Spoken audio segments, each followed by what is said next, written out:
Hey, Drive Safe Dave, we have Dana Moore, the producer. If you want to go ahead and get him on here, we can get, can we call him the great Dana Moore yet, Drive Safe? We can call him the great Dana Moore. Some great things happen with the CDLs. Drivers able to go in on the weekend and get that done. Yeah, talk to us about that, Dana. This is part of you doing this, right? This was kind of something that you helped get together and make happen. Just tell us a little bit about what it is, how it worked, how you did it, and what it is. Sure, gentlemen. And by the way, thank you so much for having me on. I appreciate it. I think this is my second time, and I always enjoy coming on with you guys. A little over a week ago, the Texas Governor Abbott's office reached out to me and asked to have a meeting. And it wasn't just me; there were other stakeholders in there as well about the supply chain. Everybody was looking at what was happening in California. So the governor's office was trying to find something or look for ideas, solutions that they could do immediately. And much of the discussion focused on the ports, but when it got around to the trucking side of it, I made the point that a little over a year ago, we were an estimated 50,000 drivers down nationwide, and now ATA is estimating that it's 80,000 drivers that we're short. And again, I made the point that it's very difficult to get into trucking if you can't get in to get your CDL. There was a story in Channel 5 Dallas, I guess it was about a little over a week ago, where they had pictures of people that were sleeping on the sidewalk outside of a Dallas driver's license office, just on the hopes that they would be able to get in the standby line. Well, I took that story, printed it up, and I gave it to the governor's office. I explained to him, I said, this is what we're seeing in many locations. And I said, what we really need to do, if possible, is open these driver's license offices on Saturday, but specifically for CDL transactions only. And they came back and they agreed to open it last Saturday, this coming Saturday, and the following Saturday. And then we're going to go back and, or they're going to go back and make an evaluation. And like I told the governor's office yesterday, if we have an office that is not receiving anybody that coming in, there's no point in leaving that office open. Let's focus the resources that the state has on the offices where there's a need. So I think we had about 460 drivers come into the office over this last Saturday, and that was only with 48 hours notice.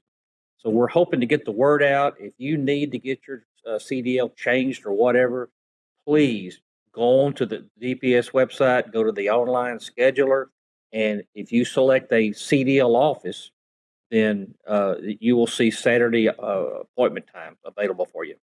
Awesome, man. And this applies, and just not only in CDL, you can go in and you can get, not just go get a CDL, but make any changes and or upgrades, like if you needed to get your specific endorsement or take your endorsement test to upgrade your license, correct, at this time? Correct. It will encompass all CDL transactions. And I specifically asked driver's license, will this include written testing as well as skills testing? And she said, yes, it will. That's why they're opening it only the CDL offices so they can offer all services. Nice. Great job. Yeah, very good. And Dana, to your first comment you made about being on here a second time, many people make it one time and it's usually not our choice, but they just never come back for some reason a second time. So we want to thank you for that. For the streak. You've got a streak going, and we want to continue that streak. Okay. Hey, Dana, talk to us a little bit about the mandate. It came out that, we saw the draft of it on the 4th of November. Then on the 5th, we got the real thing from the, regarding the mandate and the vaccine.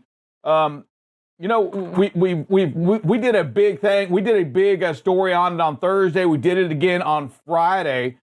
We've seen some things that we've heard from from Transport Topics. I think you brought that up as well, where it sounds like the trucking is exempt, but we haven't really. Has anybody really came out and said, "Hey, trucking, you're good to go. Solos are okay without the mandate"? Well, not exactly. This is what they call an emergency temporary standard. And it basically has the enforceability of a rule. But when you deal with regulations on the federal government side, whether it's from FMCSA or now in this case with OSHA, when they enact a rule or a standard like this, it doesn't encompass. It's impossible for it to encompass every single scenario that could possibly happen. So what agencies do is they issue guidance or interpretations. You see that in the federal regulations on the DOT side all the time. When someone will have a question and then they will answer that specific question. Now, Chris Spear, who's the president and CEO of ATA, American Trucking Associations, he put out a statement, I guess it was on November the 5th, in which he does say that it does exempt solo truck drivers. Now, that is consistent with what is in the rule. Now, I got to make a disclaimer. That rule, I printed it up. It was 154 pages of very, very small print. I have not read it, every single word, but I did get their, and you go to OSHA's website, they have a synopsis of it, which gives you the key information, which was consistent with what I was reading. So there are some exemptions for people who are not exposed to other employees or customers. Gotcha. So, in other words, really, we're waiting on a guidance set by the executive branch, the OSHA department itself, in order for us to get a full understanding. Because it's their ruling, they're the ones that need to set the guidelines, right? We can all stand around and make an interpretation based upon what they're saying, but we really need from them in order to raise our hands in victory, right? Before we truly know what's going on. Yeah, yes, I would agree. Scopolitos, which is one of the preeminent trucking defense law firms in the country, they were a little skeptical of actually coming out and saying that until someone makes an official statement from OSHA. I think that's what we're going to be looking for. And there are some other interesting things about this rule that, if you want me to, I can talk about. Yes, sir. Go ahead. Let's hear it. Well, like I say, I'm going to refer back to my notes because I don't really want to forget anything. I reached out and looked at some of the things that I thought was interesting. First of all, the standard actually preempts states and local governments from prohibiting anything other than what this rule allows. In fact, it says intends to preempt states and political subdivisions of states from adopting and enforcing work rate requirements relating to these issues, except under this plan right here. As we all know, Governor Abbott has issued an executive order, which kind of, in contrast to this particular order. So the courts have, and there's already a stay by the Fifth Circuit on this rule. So I guess we're going to have to wait and see what happens. It's going to play out in the courts for a little while. Another interesting thing was they say that they reserve the right to revise and update this, which leads me to the next point, which has to do with who does it apply to? Well, it applies to all employers who have 100 or more employees. Well, and in the rule, they specifically talk about, all right, is this 100 employees at a location or is it company-wide? And their answer is it's corporate-wide. So if that corporation has 100 or more employees, then this is going to apply to them. And then they talk about, and I want to be very specific about this, the employees who are not subject to the requirements. And I hate to read stuff, but I want to make sure we get it all in. This standard does not apply to employees who do not report to a workplace where other individuals, such as coworkers or customers, are present, employees while they are working from home, or employees who work exclusively outdoors. Now, I already know that there's some questions about what is outdoors. If it is a building that's open or not, maybe under construction, is that outdoors? That's the other things they're going to have to actually come in and look at, and they may rely on previous OSHA guidance on that. But like I say, ATA has come out and said that it does not apply to solo truck drivers, which would be consistent with someone who is not reporting to a location where there are customers or other employees.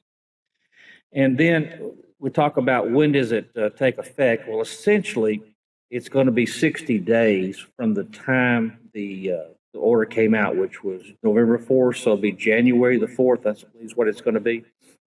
So the companies in the meantime, are going to have to get their plans together because they have to do some things specifically for the employees, and I'll go into that as well. Employees have an option. They can either do the vaccines, or they can undergo weekly testing. And also, those employees who undergo the testing in lieu of the vaccination are going to have to wear face masks, essentially. So, going back in here, what does an employer have to do? Well, first of all, they are required by OSHA rule now to determine the vaccination status of each employee. They've got to get the acceptable proof of the vaccination, and then they got to maintain the records on this.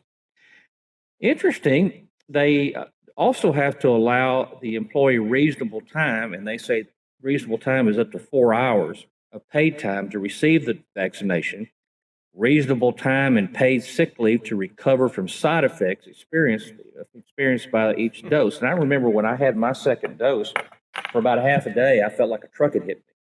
But then it passed and no problems after that. So the companies have to provide some guidance to the employees as well.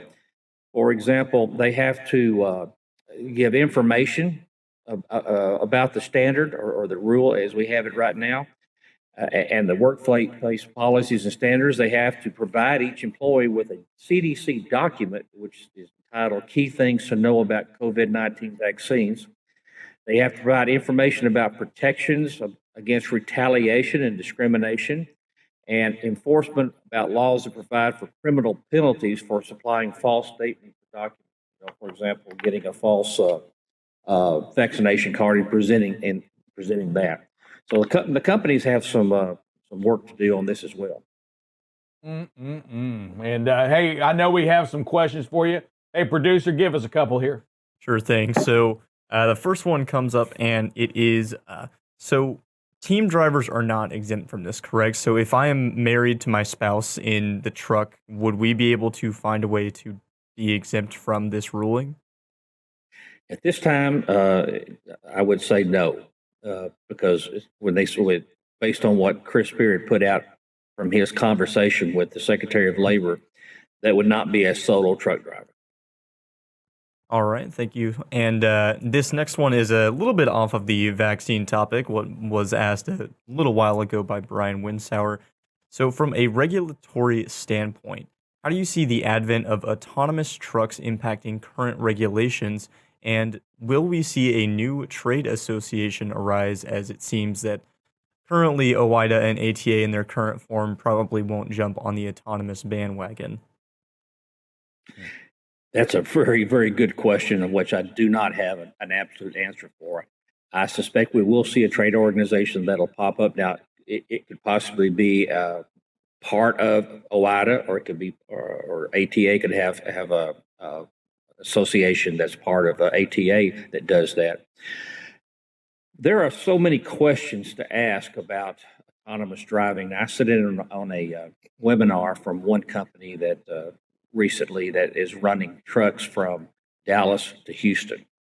And because they have a driver that's behind the wheel to take over if necessary. And then they showed us some of the technology. And to be honest with you, technology is very, very impressive. Questions came up about, okay, what if there's a crash? What if you get rerouted? So I'm assuming what they basically said was, if the truck gets into a situation where it doesn't really know what to do, it'll pull over and stop. And then someone will have to go out there, I guess, and take over or whatever, or just let it sit out the situation.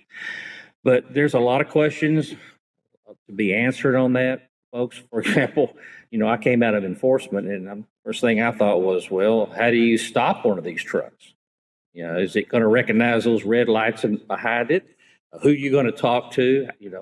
Of course, there is an electronic inspection to some degree that's being done. They're wanting to enforce that. To enhance that, where data is transmitted from the truck to an inspection site. That's already being done in some ways right now. But there's a number of things that they're going to transpire in time. Folks, I don't know the answer to all those questions yet. Producer, you got another one? Yes, sir. We got Edward Lester on the line as well. What do you got for us Morning, today, Edward. sir? Hey, good morning, gentlemen. How y'all doing? What's going on, Ed? Very good.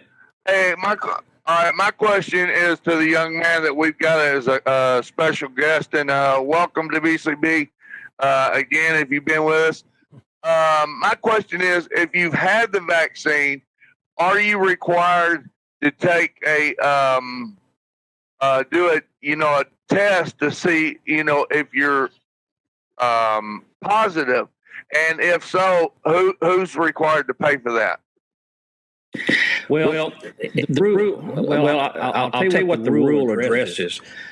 The testing is only required under the rule for those drivers or employees, should I say, that choose not to be vaccinated. Of course, if you've been vaccinated, they give you a little card that shows your first dose, your second dose, if you're taking Moderna and Pfizer, and if it's a single dose, if you went Johnson and Johnson.